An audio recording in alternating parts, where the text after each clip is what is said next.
भारत माता की। भारत माता की। हरियाणा के राज्यपाल श्री असीम घोष जी, यहां के लोकप्रिय और ऊर्जावान मुख्यमंत्री नायब सिंह सैनी जी, केंद्रीय मंत्रिमंडल में मेरे सहयोगी अश्विनी वैष्णव जी, उपस्थित अन्य जनप्रतिनिधिगण और इस समय टेक्नोलॉजी के माध्यम से भी हरियाणा के अनेक स्थान पर उपस्थित सभी मेरे प्यारे हरियाणा के भाइयों और बहनों, ये कुछ फोटो वोटो लाए हैं, ले लो भाई, वरना पीछे किसी को दिखाई नहीं देगा। जरा एसपी जी के लोग कलेक्ट कर ले इसको। धन्यवाद भाई, आप बढ़िया चित्र बना करके लाए हो, धन्यवाद आपका। उधर एक छोटी बच्ची भी कुछ लेकर के आई है, जरा कलेक्ट कर लीजिए। इधर भी दो सज्जन दिख रहे हैं।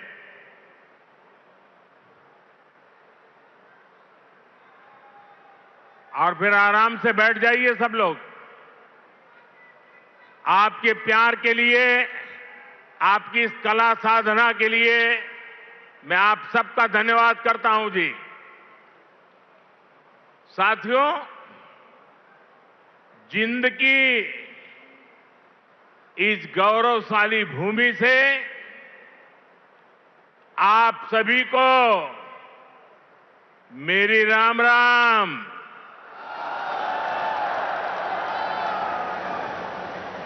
आज इस पवित्र धरती पर आकर मन गदगद हो गया है। यह कोई साधारण धरती नहीं से, यह धरती इतिहास, वीरता, धर्म और गौरव की धरती से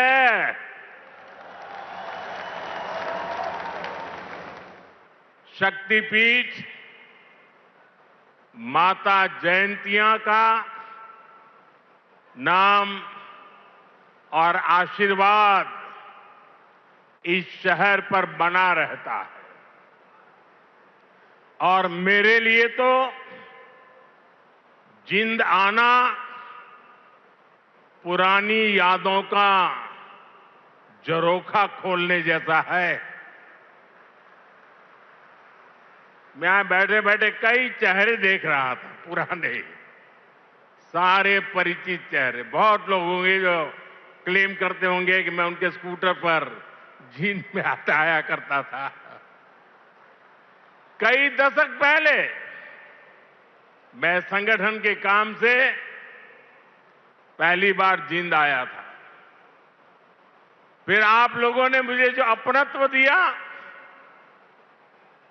जो प्रेम दिया, वो आज तक मैं भूला नहीं हूं।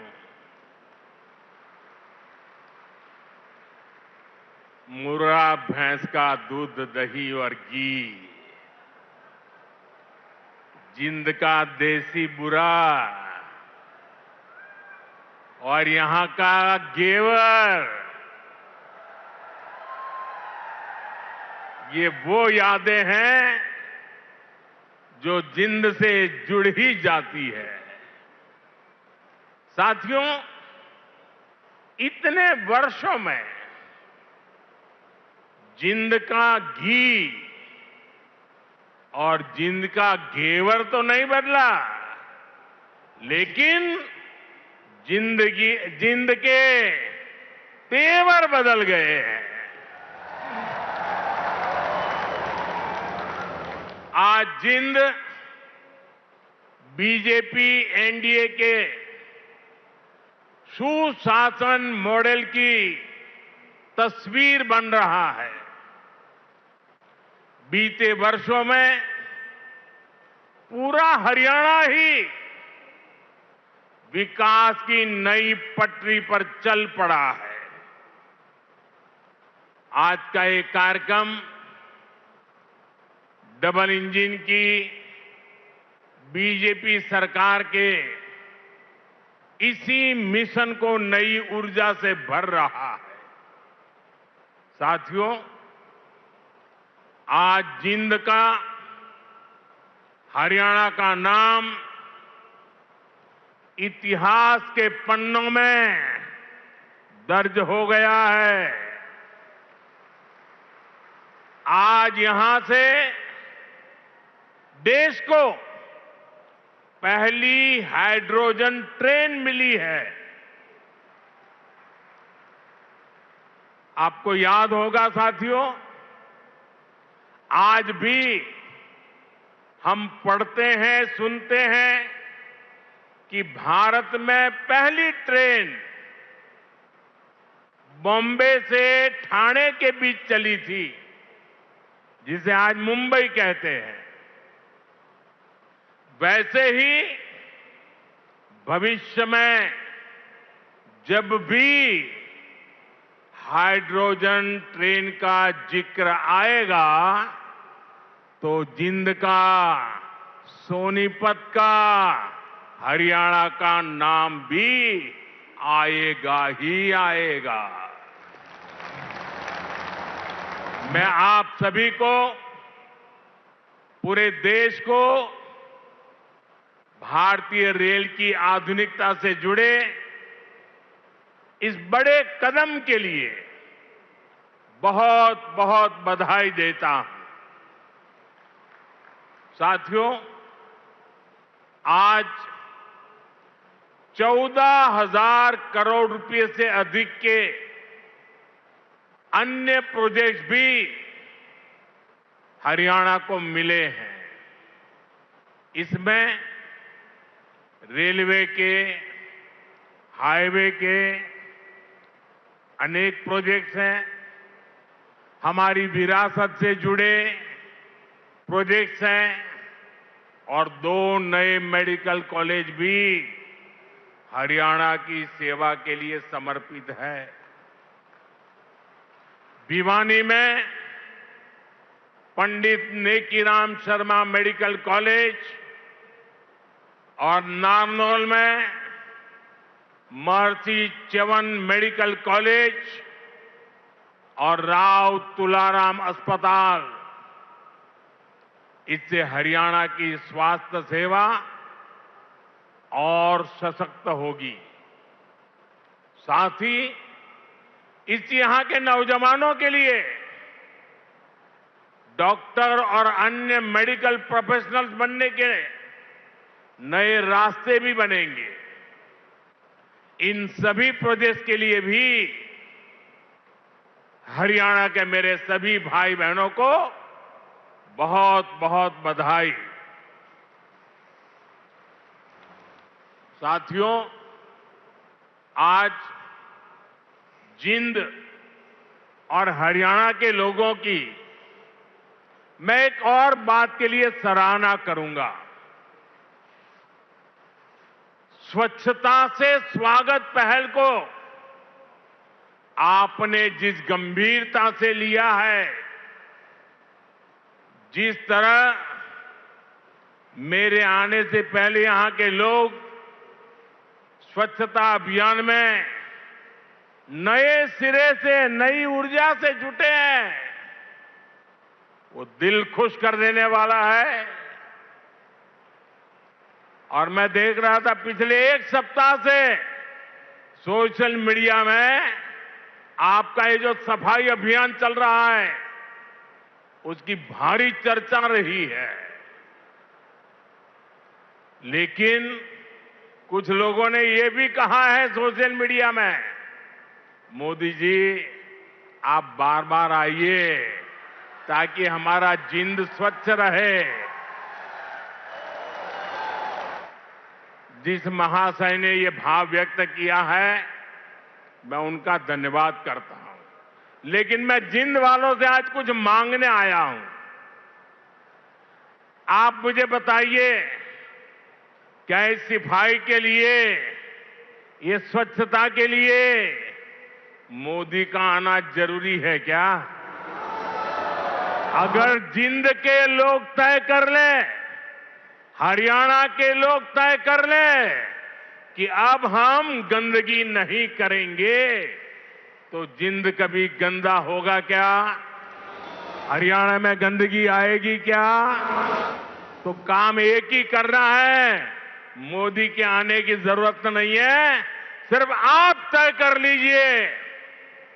स्वच्छता ये हमारा स्वभाव बना देंगे, स्वच्छता ये हमारे संस्कार बना देंगे। हम स्वच्छता को इसी तरह अपनी हर दिन की जिंदगी का हिस्सा बनाएंगे। साथियों, अगर हम रेलवे के इतिहास पर नजर डालें तो पाते हैं कि 19वीं सदी के रेलवे की पहचान स्टीम इंजन से बने थे। 20वीं सदी की पहचान डीजल और बिजली से चलने वाली रेल बनी, और अब 21वीं सदी की रेल हाइड्रोजन से चलने वाली है। आज भारतीय रेल ने भी 21वीं सदी की इस टेक्नोलॉजी में एक बड़ा स्टेप लिया है। आज जिंद से सोनीपत के बीच हाइड्रोजन ट्रेन चली है। अभी ये सफर 90 किलोमीटर का है, लेकिन भविष्य में इसका विस्तार होने की बहुत संभावनाएं हैं। हम इस पर रिसर्च करते रहेंगे, लागत कम कैसे हो इसका तरीका ढूंढते रहेंगे, एफिशिएंसी कैसे बढ़े इस पर काम करते रहेंगे, और बड़ी जांच पड़ताल करते करते एक के बाद एक कदम उठाते जाएंगे। दुनिया में हाइड्रोजन ट्रेन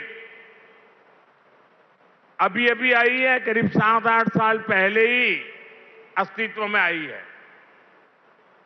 अभी दुनिया के 3 या 4 देश ही हैं जिनके पास हाइड्रोजन ट्रेन चलाने का सामर्थ्य है, और जिन देशों में अभी ऐसी हाइड्रोजन ट्रेन भी चल भी रही है, वहां बहुत शुरुआती दौर में है। लेकिन भारत की जो ये हाइड्रोजन ट्रेन है, उसके सामर्थ्य के बारे में सुनकर आपको भी गर्व होगा, एक एक हिंदुस्तानी को गर्व होगा। साथियों, जिंद से सोनीपत को चलने वाली हाइड्रोजन ट्रेन दुनिया की सबसे ताकतवर हाइड्रोजन ट्रेन है।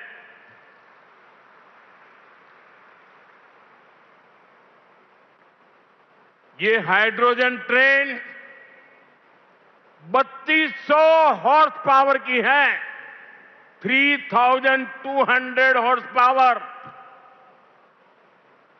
और सबसे ताकतवर ही नहीं, भारत की हाइड्रोजन ट्रेन सबसे लंबी भी है।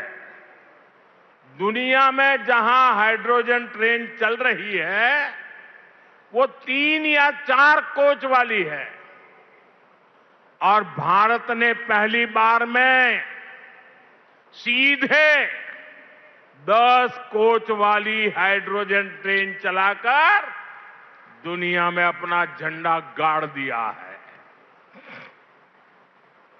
साथियों, मैं आपको गर्व की एक और बात बताना चाहता हूं। भारत की यह हाइड्रोजन ट्रेन धुआं रहित तो है ही, ये मेक इन इंडिया का भी एक बहुत सफल उदाहरण है। इस हाइड्रोजन ट्रेन को भारत के ही इंजीनियर्स ने डिजाइन किया है, भारत की ही कंपनी ने इसको बनाया है। साथियों, यह हाइड्रोजन ट्रेन बाकी ट्रेनों से बिल्कुल अलग है। इसके लिए पूरा सिस्टम अलग चाहिए, पूरा इंफ्रास्ट्रक्चर अलग चाहिए। यहां जिंद में भी इसके लिए तमाम सारी व्यवस्थाएं बनाई गई है।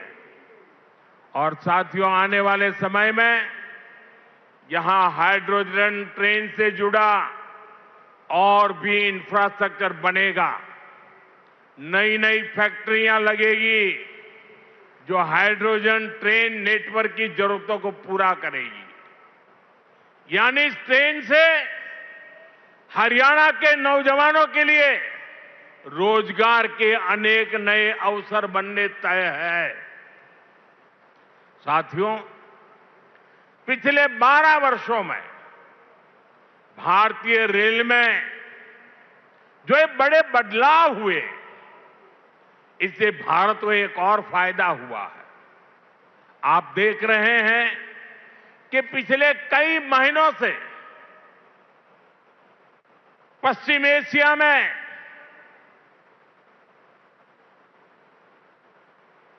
हॉर्मुज के पूरे क्षेत्र में, ईरान और गल्फ में युद्ध चल रहा है।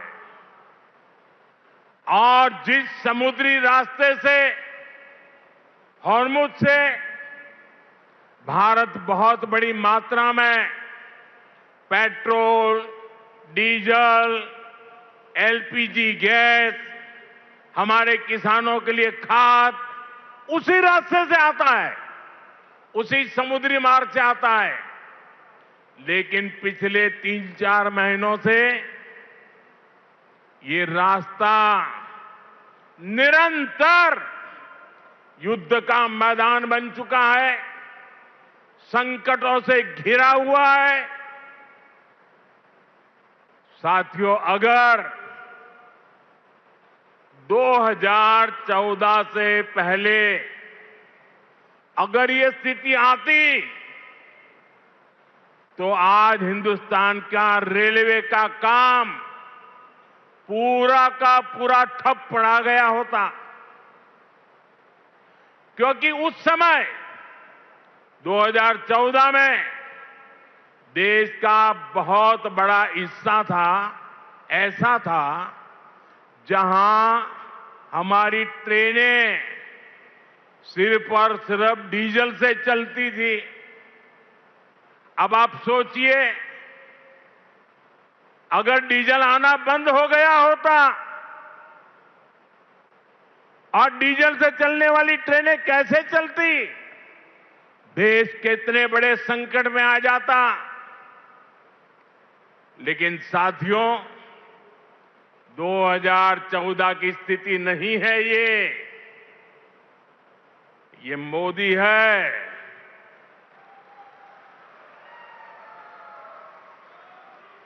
बहुत पहले सोचता भी है और समस्या के समाधान के रास्ते भी जमीन पे उतारता है। आप सोचिए, भारतीय रेल के बिजलीकरण की शुरुआत, ये सुनकर के भी ये चौंक जाएंगे आप लोग। बिजलीकरण की शुरुआत 1925 में हुई थी, यानी करीब 100 साल पहले। 1925 से लेकर 2014 तक, यानी करीब 90 साल में पूरे देश का जो रेल नेटवर्क था, उसका सिर्फ 30%, 30%, 1/3 से भी कम रेल नेटवर्क का बिजलीकरण हो पाया था। 70% क्षेत्र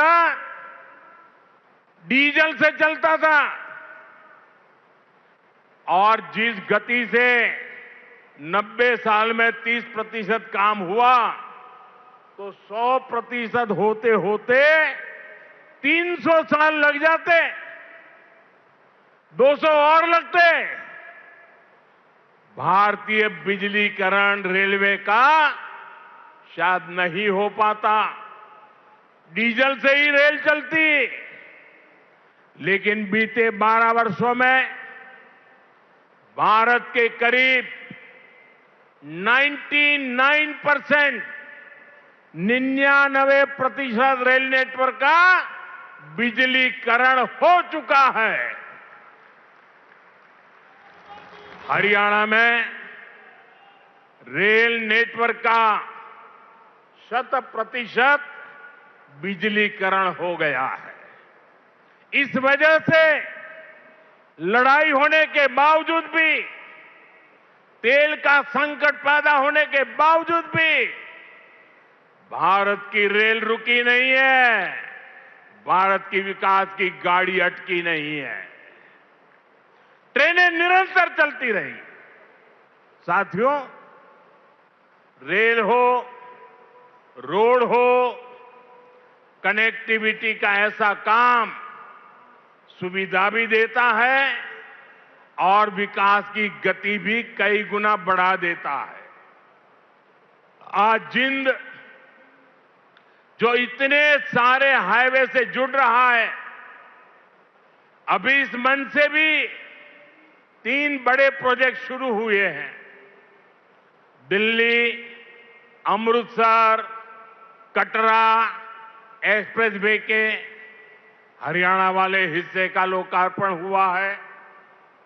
जींद गोहाना नेशनल हाईवे भी राष्ट्र को समर्पित किया गया है। इसके अलावा अंबाला काला आम 4 लेन से भी हरियाणा और हिमाचल दोनों राज्यों के लोगों को बहुत सुविधा होगी। साथियों, अब जिंद देश का ऐसा जिला बन गया है जो 5 नेशनल हाईवे से कनेक्टेड है। ऐसी कनेक्टिविटी से यहां के किसानों और पशुपालकों की उपज को बड़ी मंडियों तक पहुंचाना आसान और सस्ता होगा। इससे उद्योगों को बल मिलेगा, पर्यटन को पंख लगेंगे और इससे बड़ी संख्या में नए रोजगार भी बनेंगे। साथियों, आप सभी जानते हैं, अभी मैं कुछ दिन पहले ही इंडोनेशिया, ऑस्ट्रेलिया और न्यूजीलैंड की यात्रा से लौटा हूं। वहां भारत ने अनेक तरह के समझौते किए जिनकी बहुत चर्चा हुई है, लेकिन एक विषय ऐसा है जिस पर उतनी बात नहीं हुई। ये विषय मेरे देश के और विशेषकर हरियाणा के युवाओं से जुड़ा हुआ है और वह विषय है खेलकूद, स्पोर्ट्स। साथियों, ऑस्ट्रेलिया और न्यूजीलैंड में वहां की सरकारों से स्पोर्ट्स को लेकर मेरी व्यापक चर्चा हुई है। इन दोनों देशों के साथ मिलकर आने वाले समय में हम स्पोर्ट्स इंडस्ट्री, खिलाड़ियों की ट्रेनिंग, ऐसे अनेक मामलों में बहुत सारा काम साथ मिलकर करने वाले हैं। इससे हरियाणा के युवाओं को भी बहुत लाभ होगा। साथियों, आज भारत में स्पोर्ट्स को फिटनेस और रोजगार का बड़ा माध्यम बनाया जा रहा है। हमारी सरकार ने नई नेशनल स्पोर्ट्स पॉलिसी खेलो भारत नीति भी बनाई है। खेलो इंडिया अभियान से लेकर टॉप स्कीम तक आज खिलाड़ियों को अभूतपूर्व सुविधाएं मिल रही हैं। उन्हें हजारों रुपयों की आर्थिक मदद दी जा रही है। यहां हरियाणा में भी भाजपा सरकार खेल और खिलाड़ियों को बहुत प्रोत्साहन दे रही है। साथियों, आज ये कार्यक्रम भले हाइड्रोजन ट्रेन का है, दूसरी विकास परियोजनाओं का है, लेकिन मैं आज यहां के नौजवानों से एक और बात भी कहने आया हूं। आप सभी जानते हैं, साल 2030 में भारत कॉमनवेल्थ गेम्स को होस्ट करने वाला है। 2036 में ओलंपिक गेम्स भारत में हो, इसके लिए भी हम पूरी तैयारी कर रहे हैं। इसलिए हर खिलाड़ी को जोरदार तैयारी करनी है, पूरा दमखम लगाना है।